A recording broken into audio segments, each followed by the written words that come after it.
TRO lang. Sara trial can proceed under sa leadership.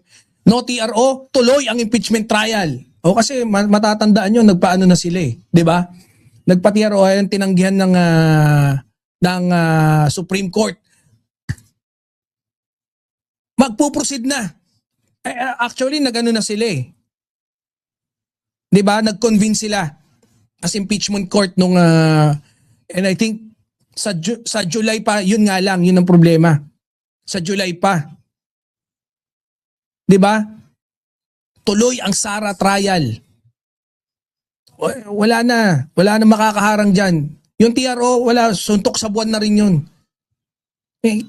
Sabi ni Congressman Luistro, hanggat walang TRO, walang dahilan para huminto ang impeachment trial.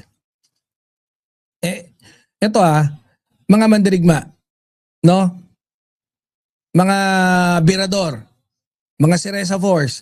May Siresa Force na sa pagbati ko ganun talaga. Habang nakatutok ang marami sa bangayan tungkol sa liderato ng Senado, may isang pahayag, no, na ito yung maaaring magtakda, no, ng direksyon ng susunod na kabanata ng impeachment case ni Vice hindi ko masabi, no?